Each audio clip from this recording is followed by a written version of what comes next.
All right, what's up, guys? Welcome to the 56th episode of The Get Down. My name is Cream. Gary W. here. This should be an interesting podcast. I literally was just chugging Benadryl like Hitch in the pharmacy because I woke up with hives all over my body. So let's hope I make it through alive. If he falls asleep, we'll just have to edit it out and then we'll go from there. Yeah, my eyes are closing as we speak. So, oh man. We haven't talked in a while. I feel like it's been a hectic, crazy 2 weeks leading up to, football and fall season. And it's like, we haven't had a breath. So finally being able to sit down to talk and podcast feels good. Yeah. You and I really haven't spoken too much. Like this is really the first sit down.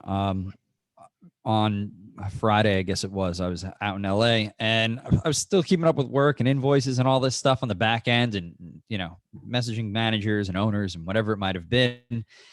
So I sat down and I'm like, wow, why is it so crazy? And then I counted the gigs and I'm like 47 gigs in a weekend. Like that's a lot. Was it that many? Yeah. 47. Holy shit. So like, I was like, oh, this feels hectic because, well, it's the first weekend of fall. We knew it was going to be a crazy weekend, first football weekend, which is always nuts. And then just like 47, and then a couple new venues opened that we did, which we will talk about. Not the specific venues, but like situations that arise when you book new places. And it was just like a lot, man, like just a lot of work, but it felt really good. The problems are going to happen, especially when you book that many gigs. You're going to have issues. It's just kind of how you handle it. And I was kind of happy that I was away because I just, I was just like in a good place out at my friend's house, relaxing, hanging out with his family. And it was just like I had time to respond to things. And it was good. It was better than me being up there working the whole weekend. That's for sure. Yeah, that definitely would have caused some extra problems when you and I are kind of the main problem solvers for night of gigs. So yes, I agree. It was a good thing that you were available and able to jump on a phone call or take care of something immediately as it popped up.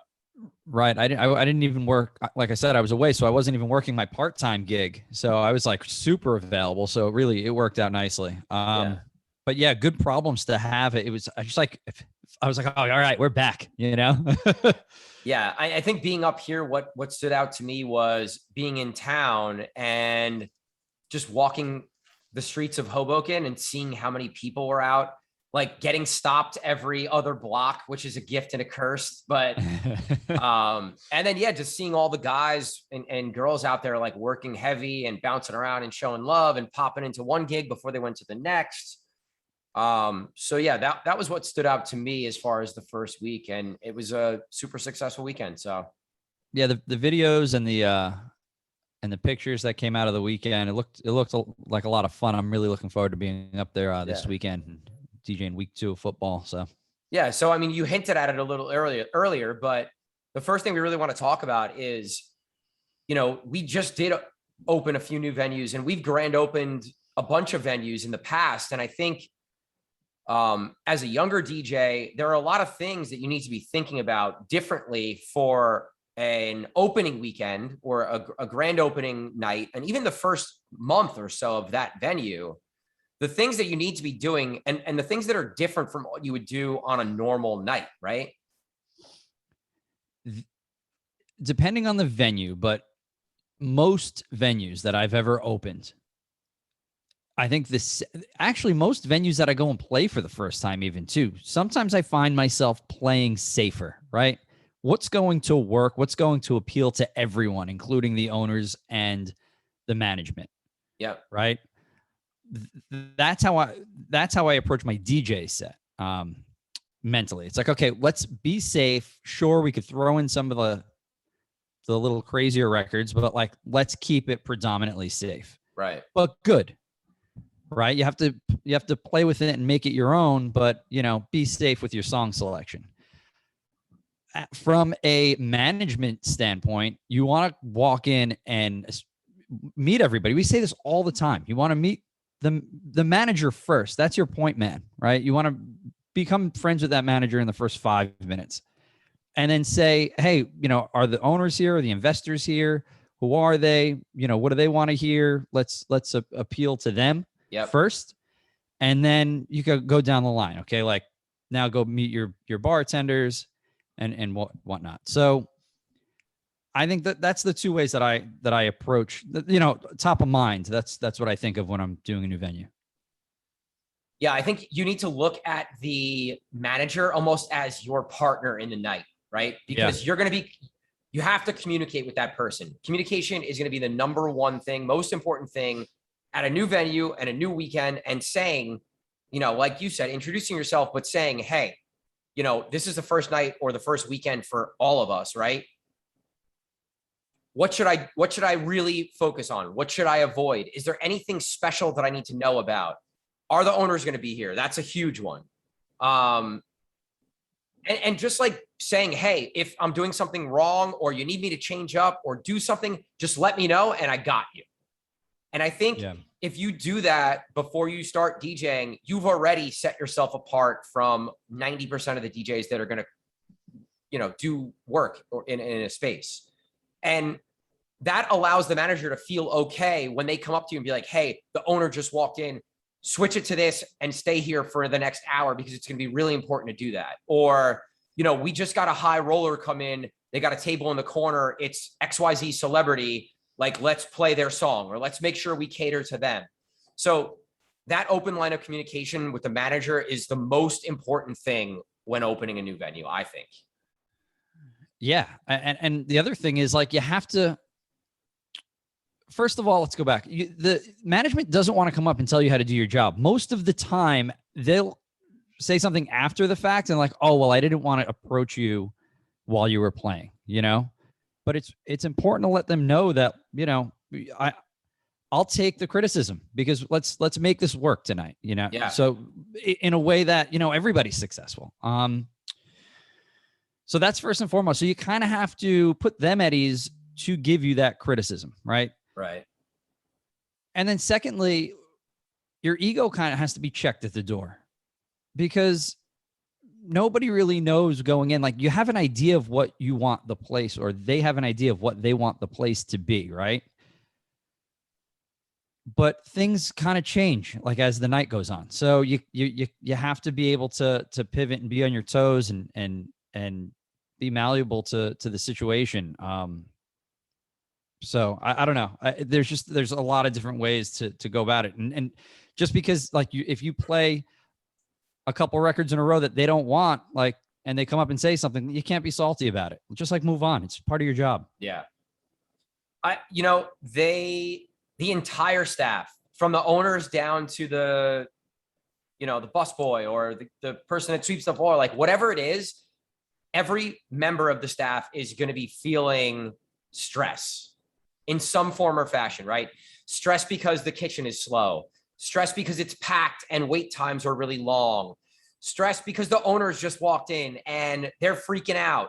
So like everybody's really on edge and the stress level is really, really high. I almost think of it as if you ever worked in a kitchen, it's like rush dinner on a Saturday night, you know, it's madness for those 4 hours and everybody's freaking out, but you all have to communicate and work together in a symphony to make the night be successful. And you're going to be in the weeds and you're going to be struggling at certain points, but how you react to that point of the night is really how you could define whether it's a successful night or not, you know? Yeah. Being mentally prepared for that stress is huge when going into opening a venue, right. Especially when there's like especially when there's like a friends and family night, when you know it's like all the owners, all the investors, all of their cousins and brothers and mothers and all that stuff. Like, they want to impress all those close people in their life, and you are the soundtrack to the evening. So you have to go in just being ready to be super stressed out for most of your set, unfortunately. Yeah. I mean, listen, you're going to settle in and everybody's going to be happy. You know, we're all good DJs here. So but that first hour or two, that feeling out process is a huge part of the success to your night, and getting there early and introducing yourself. And everybody's going to be busy because everybody's introducing themselves to everybody in the place, you know? So getting there early kind of will set you at ease a little bit. You get kind of a vibe to the room. I feel like if you're rushing in, there's even more stress on you. Yeah. Unneeded. So that's one thing that I've done in the past, where I've walked in and spent like an hour in the place and looked around and had like an owner or a manager bring me to the kitchen and introduce me to the chef and introduce me to the their head waiters and waitresses and head bartenders, etc. So that's one piece of advice that I can give, is get there extra early and really settle in and get a feel for the space. Like I think it was Doug sent video of the space, and I was like, oh, I immediately started picturing what I would play there. Yeah. Like it's just, that's just a natural thing. It's like, okay, I can see what the vibe is of this place. This is the music that would work there. Right. But I think where there is a disconnect sometimes is you and I and other DJs who see a room and see the people in a room have a certain vision of where the night should go as far as music, right? But sometimes the owner or the manager sees it going a completely different way. And that's where there's a problem. If you don't know what you're going to be, or if there's a disconnect between what the DJ sees in the room and what the owner wants, like us as DJs, we want to play and rock the crowd, right? It's our job to get people to dance and spend money and hang out. And like, that's how we think of it. The owner is thinking of it in a completely different way. And they might have a vision for how they want a certain place to start up. And sometimes that vision is dead on, and sometimes that vision turns out to be completely wrong. But that's what makes these opening weekends so difficult, is because you don't know who's going to walk in, and you don't know what's going to happen and what music is going to work. And honestly, what that identity of the venue is going to be in a week, a month, 6 months,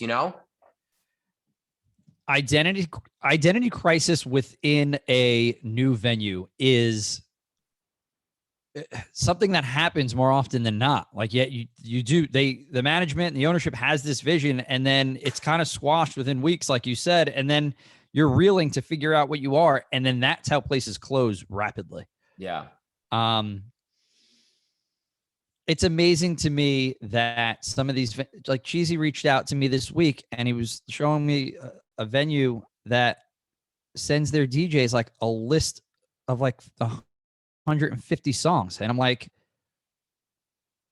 I don't understand. Are you just pushing this identity on your patrons, or like, are you just not trusting the DJ to kind of make this environment what it should be and read the room properly? Because night to night, that should be different. It shouldn't be like highlighted songs, like must play this on Saturday night, must play this on Saturday night. Like, let the DJ do his job, And I feel like if you're going to have a DJ, you have to have a little bit of leeway. But, we heard from one of the managers or owners that somebody played like three songs of a certain type, and like they didn't like it. And it's like, well, I don't know what the crowd was in front of him, so I don't know if that was wrong or right or what, and that's, I feel like that's the part that gets a little convoluted for me, where you just you got to let the DJ play a little bit, and if you see that it's not working in the room, you and I aren't there. We can look at a Serato playlist and be like, okay, well, this is where you went wrong, but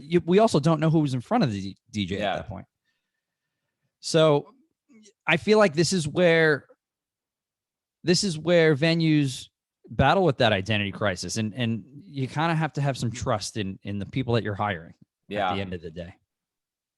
I think oftentimes where we see this is where venues had a certain, like, one identity, and then they rebrand or change owners or change names, and they're trying to do something completely different.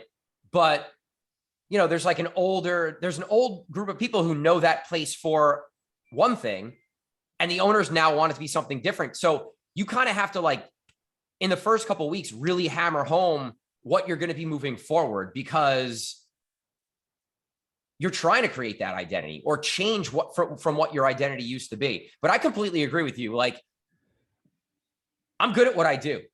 I'm not going to do something that's going to hurt your business or hurt your brand. If we have a conversation, you say, this is what we're trying to do, you need to give me creative liberties sometimes to be able to do my job as a DJ. Like, I don't know. They don't understand it from that perspective, just like we might not understand it, or a DJ might not understand it from an owner's perspective. I'm going to bring up an old venue that switched over, tried to change their identity a little bit. Chandelier Room, many years ago in the W Hotel. I was a resident there for a long time, and they had a great Sunday party, and their Fridays and Saturdays are always packed. It was great. And then they switched up and tried to get like more hip, I guess. They put like different art on the wall. They, I think, put a pool table in. I don't know. And they tried to give a different vibe. And the place just failed miserably. You know, it like almost like, I think a year in, it was like, well, you should have just kept it the way, you know, you're messing with a good thing. And this was pushed upon by ownership and management, where they're trying to establish this new identity, and like I said, they forced it. And sometimes when these places force what they think is a good idea, makes a place go down the tubes quickly. You know, it's just, so they have to, you know, these places have to be careful. But open communication from our end, you know, as bookers, as DJ bookers, and open communication with their frontline management is going to be paramount in their success within the first 2 or 3 months. That's any venue. No, I totally agree. It's just us, you know, we're experienced. We've opened how many venues over the years, and just in us talking about it, you realize how complicated it really is, and how, you know, a DJ walks in the room, you have so much more to worry about and so much more to think about for a new venue than you do for a place that you're used to working. So it's easy to get frustrated. You and I have both been there. It's easy to get pissed off. And I think you just have to keep that smile on your face and like get through the night kind of thing. And I afterwards, the owner or the manager, if things got heated at some point, I'm sure we'll talk to you and everything will be cool kind of thing. You know, it's just a matter of, in the moment, people get fired up and want something, and you kind of just have to do it if someone who's paying you or writing your checks is asking you to do something, you know? Yeah. Well, and another thing, you have to be really cautious, because I've seen this happen before. You have to be cautious about who's coming up to request songs, and take all requests on that first night, because you don't know if that's the owner's brother, the owner's cousin. Yep. You know, the owner's whatever, wife. Take all requests. We actually lost a venue years ago because a DJ basically asked an owner for money to play a song that he was asking him to play, not knowing that it was the owner, which is completely crazy. But I was not happy about that, obviously. But like, that's what you need. You just really need to be careful, especially around requests, because if it's somebody who's writing your check, you don't know who that you just don't know who's going to walk up to you. You have no idea. We didn't even get into this on the Cheesy episode, the requests episode, but I think this is a good point or a counterpoint to how he handles requests, as far as kind of just shutting people down immediately. Like, what if an owner that he doesn't know as an owner does come up to him and ask him to do something? I would guess most owners would probably let it known that, hey man, this is my place. Like, right. Like a place, like a lot of those places in the city have many investors. Right. And they call themselves owners. Right. It's usually like one of the investors. Right. So you really need to be careful, but you're right. In most cases, they will let you know who they are and be like, I could see you have no request shit all over the place, you know, and your no request stamp book or whatever he has, you know, and then, which is genius still. I love that he has those punch cards. So they'll let it be known who they are. But in these opening months or opening weeks of a place, like, I think you got to just be really open to requests and just smile and nod, because you can get yourself in trouble quick. So that's an ego thing too. Like, especially at a new place, you got to be, I keep saying it, but you got to check your ego at the door. You have to at a new place. Yeah. None of us. That's hard to do though, because like, I think a lot of the successful DJs, like, you kind of have to have an ego that you're going to go into a place and smash a room kind of thing. But you have to have confidence. Yeah. Two different things, I believe. You should be overly confident in your skills to execute, but you also need to know when to kind of let off that a little bit. Yeah. And be open to other things. Yeah. I think it also matters how someone approaches you too. If they approach you in a way like, you got to do this right now, it's like, well, what do you mean I got to do this right now? I don't got to do this right now. I'll do it when I get there. Like, dude. So I think that, that'll play a role too, but I don't know. Is ego and confidence, they're two different things? You think ego is more negative? I don't say negative. I wouldn't say negative. I think they should be used. I think if I'm playing a ticketed event that people are coming to see me, right?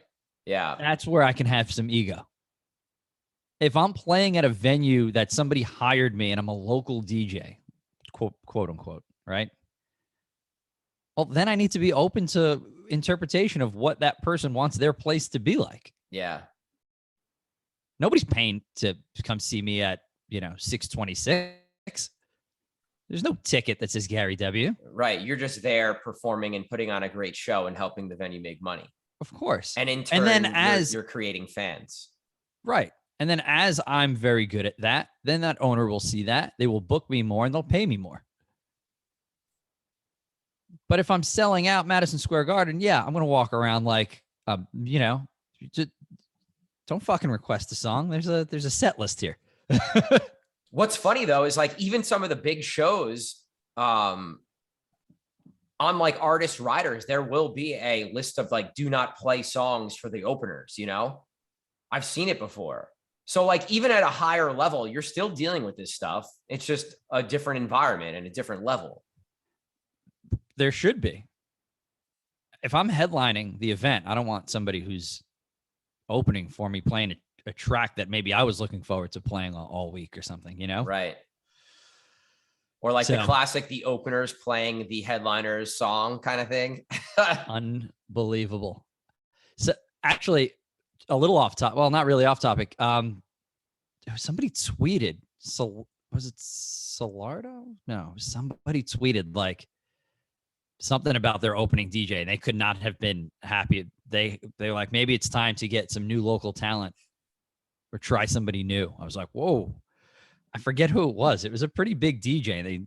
It was like a short like dig. I don't know who opened for him, but I felt really, really bad for him. Yeah. Because he got called out pretty bad.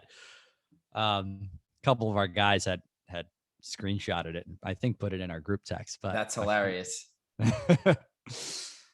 So yeah. No, but I think like my greater point is just that no matter where you are, what level you're on, there is going to be some of that built into being a DJ, no matter what. No matter if you're local DJ that nobody knows, no matter if you're like high-end market DJ that's opening for bigger acts, or you're a smaller act opening for a Tiesto, like it's going to happen to you throughout your entire career, unless you're the big dog on the ticket that's getting, headliner $150,000 Calvin Harris money. Like, unless you're him, it's going to happen to you. I could actually remember a couple instances where the promoter went up to, back in the day, like AM would be like on the dance floor at some of the venues down the shore. And I remember seeing like a promoter going up to him and like pointing to a table and like he threw a song on. Right. I was like, holy shit. This guy's only the biggest open format. He created pretty much open format, made it popular, I should say. And he's still doing things for those high rollers in the room. Yeah. And if you're working at any high end club, this is going to happen to you, Yeah. And it's going to come from the manager and they're going to say, Pete Breaker talked about it on his episode, right? In New York City, people coming up to him and saying, hey, you better play this song next or we'll find somebody who will. So if you're, like you're going to have to check that ego. You're going to have to, do things you don't necessarily want to do, or you don't think will work because someone who's paying you wants you to do it. And like, that's just part of our job. Yeah. It's hospitality. That's what it is. As much as Cheesy doesn't think it is. I gotta dig on him sometimes. We had a good conversation yesterday, actually. So yeah.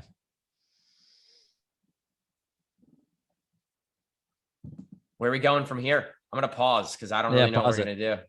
I don't have a list. You know, one of the other things I was thinking about is just when you're working and you're working an opening, like a grand opening or grand opening weekend, like you have the opportunity to play in front of every decision maker for that particular venue, right? And I think a lot of times it might just be one standalone venue, but more often than not, that owner or one of the investors or one of the owners probably owns something else too.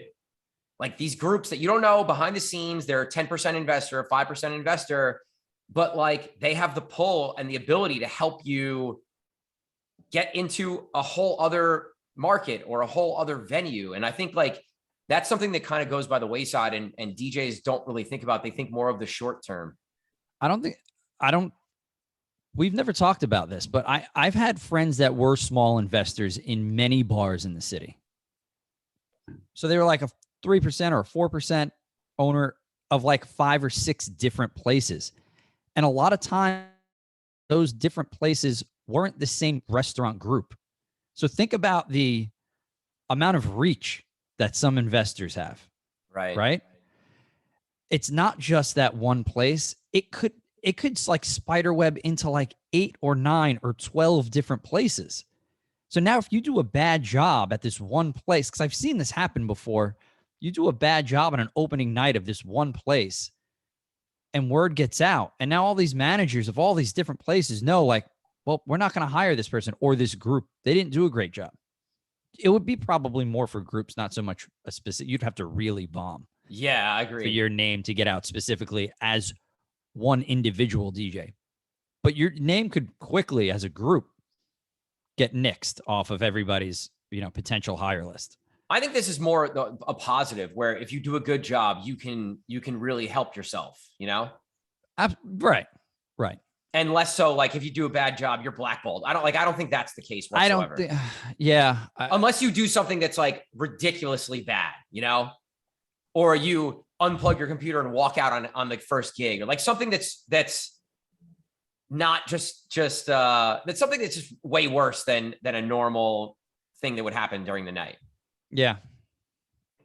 But I mean, it's just that is something I've never really thought. I haven't thought about that in a long time because I haven't really been working at a lot of places that do have investors. Yeah.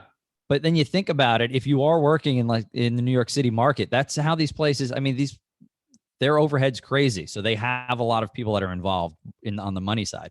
I think the other thing too is a lot of times those 3 and 4% investors oftentimes are kind of also managing, and they're closer to being in the building. So even though they're not a 60% owner, they have more decision-making power because they're on the ground and they hear you DJ and they meet you and they're like, oh, Gary crushed it. I really like him. He gets it. We want to use him everywhere. Those were always the guys who hired me. Yeah. Always 100% of the time, because the management would have to go talk to those smaller percentage investors. The guy who owns 60%, he owns, multiple businesses, and he's just the money. He's just the most money. of the time. Yeah. But those guys would 100% of the time have to approve me playing. And you know what happens sometimes? Oh, well, he's got a friend who also DJs. That's how we started our business. So literally. Right. So you have to do a good job and kind of obey the rules for the first couple of gigs and really get in well, and then you could expand quickly.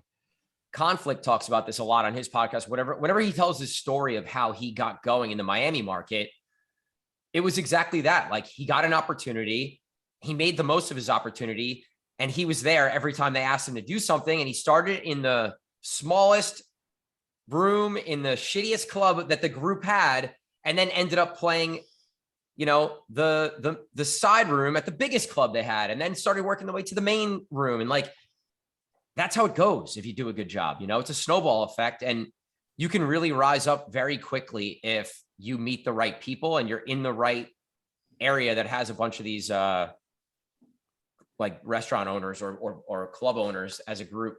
And that's why it's important. That's why it's important at those opening events to really get involved and meet everyone. Yeah. Before your set, right?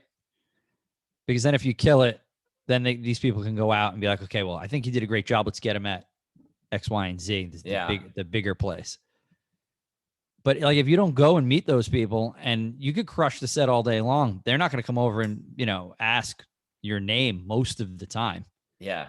If you can make an impression prior to your set and then kill it, that's where you're going to, that's where you're going to get hired at different spots. And I know we've been talking about this basically the entire podcast, but I think it's because it's really important and it's not really talked about. And honestly, new venues don't pop up as much as they used to, right? So like, these situations haven't been happening as much as they used to, where the nightclub industry was booming and these new venues were popping up every other week, where it's like, what is that place? And what is that place? And like, unless you really go through this, it's really, really hard, and it's still really hard. So that's why I think it's important that we're talking about it, and, kind of giving some tips and tricks on things that you really should focus on when you are opening a new venue.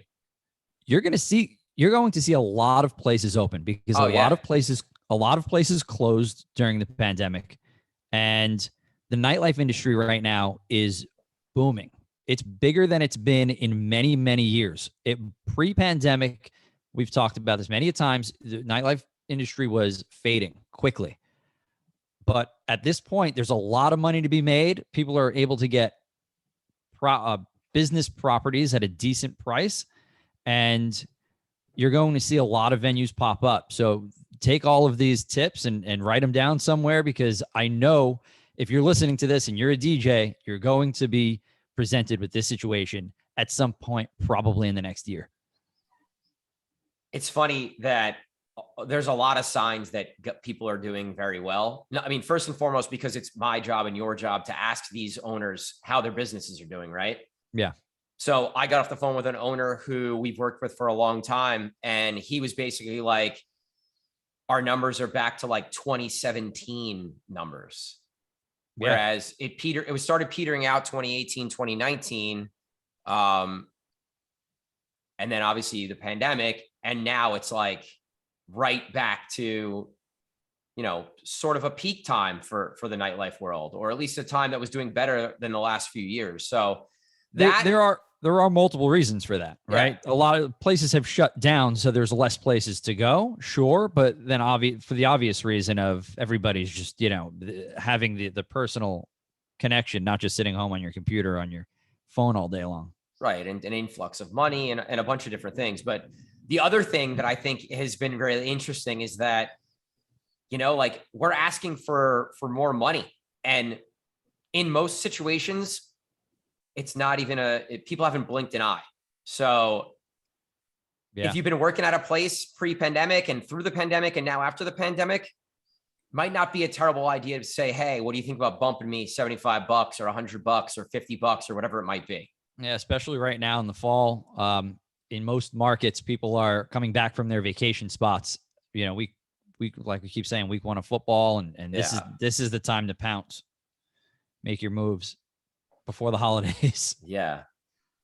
All right. So this episode is going to be a little shorter than some of the other ones, but one other thing I wanted to bring up: last Thursday, we had a whole squad that went down to Philly to Noto to see Angelo the Kid.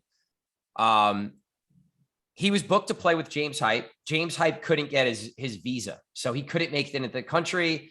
And Zecco picked up the gig. So Angelo spun with Zecco, but the Get Down crew, like, we got a table, we got hotels, like, we did the whole 9, and we had a great time, man. It was so much fun. It was great to see everybody together, like, not working or not going to support one of the other people DJing. And like, we were literally just hanging out like friends at a club, which I haven't done in a really long time. So it was refreshing. It was really great. And it just, our guys are really tight knit, and we're everyone's becoming good friends and not just working together. And I just love seeing it. It's awesome. Yeah. I was jealous to not be out there. It looked like it was a really good time. How was Zecco anyway? How did he play? He played fine. I mean, Angelo had the best set of the night. Not even a question to me. Was there a third DJ too? There was an opener, like a duo opener, then Angelo, then Zeko, and then the opener went back on at the end of the night.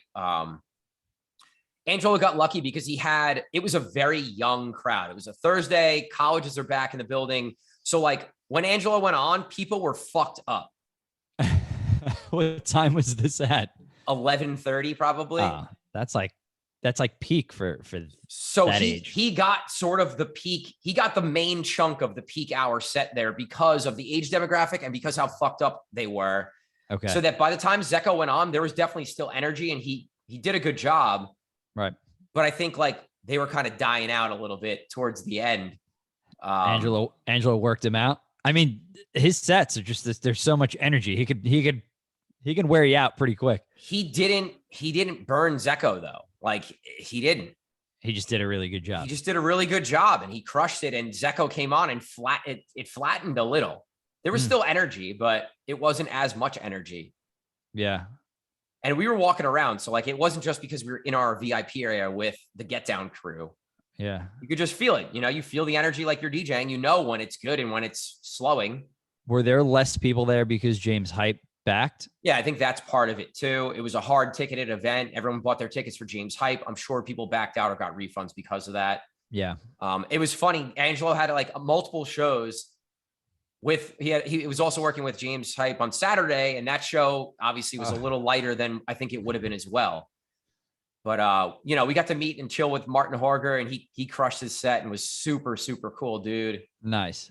So it worked out. I mean, honestly, I personally would rather see Martin Horger than James Hype, but that's just because I'm a huge fan of Bass House and what Right. Martin's doing. So, Nice. But it's a good time. It was awesome. All right, cool.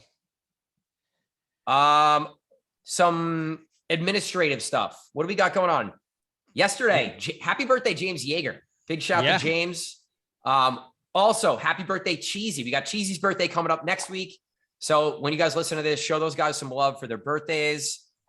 What else we got going on? Gary's coming up this weekend. So where are you going to be this weekend? I'll be at Latin Night at 626 on Thursday. Friday, I'm at Brew at the Zoo at the Bronx Zoo, which I've been doing now for a couple of years. Super dope event. Obviously, last year was canceled. I don't know to what extent they're going to have this all set up. Guys, you can still grab your tickets. It's 5 o'clock to 10 o'clock. They moved it up an hour. So I'm going to be out and about Friday night. You can catch me at Birch hanging out with Kareem, right? You're playing there Friday night? Yeah. I'm at Birch Saturday, Friday night. It's the grand opening. So again, we just talked about grand openings. I got a grand opening on Friday. So I'll be there hanging out later. I'm going to bounce around, go see everybody after my set at Brew at the Zoo. Nice. That is a dope event. That's going to be fun. That's just a lot of beers at the Bronx Zoo and people just walking around. We were doing karaoke last year. We had like a throwback game room. There's a live band, and then I'm on the main DJ stage. And it kind of turned, I remember watching video, it like turned into a rager last time you were there. Yeah, it gets intense. Like the last hour is just craziness. I feel like I remember seeing you, like hearing you play like big room EDM and it was just like going off. It was wild. And then I shut it down with a big pun as my encore. Nice. It was pretty dope. It was fun. Saturday afternoon drag brunch at 626. Saturday night's kind of up in the air for me. I don't know. We're going to see what happens. And then Sunday, Shepherd and the Knucklehead in Hoboken, Uptown, you know, a little older crowd, but play some good stuff. Yeah, good beers. You're going to be drinking a lot of good beers all weekend. A lot of great beers all weekend. I love the Shep. The Shep's just a fun place. You know, if you're in your 30s, you're looking to party, but you still want to watch some football, it's a great place for it. Like if you don't want to be in the middle of like the rager stuff, which is fun too, obviously. But, you know, if you're just looking to come have a bite and have a really good beer and take a couple shots, come see me. Nice. So, we know you're at Birch. Yeah, man. So I'm at Tally Ho Thursday. I kind of been giving up a bunch of Tally Ho's because this summer's been crazy. We've had a bunch of other events that were happening. So I'm going to be back at Tally Ho. I'll be there on Thursdays for the foreseeable future. So I'm excited to get back to business there. Friday, like I said, grand opening at Birch. It's Danny DeAngelis, myself, and Scooter out of Philly. I don't know if he's in Philly, but whatever. Scooter's dope. Saturday, I'm at the Ashford. Sunday, I am off, and I'm going to sit on my couch and watch Red Zone all day, and I can't wait to do it. That's part of my 2021 of giving myself some Sundays to really enjoy and actually watch football and hang out and not. I think I've been doing Sunday football every week for like 9 years. I can't. So I will be doing some Sunday gigs, but not every week like I used to do. But yeah, that's my weekend. All right. Sounds good. All right, guys. Thank you for listening to this episode. My name is Cream. Gary W. Talk to you guys soon. Peace. Peace.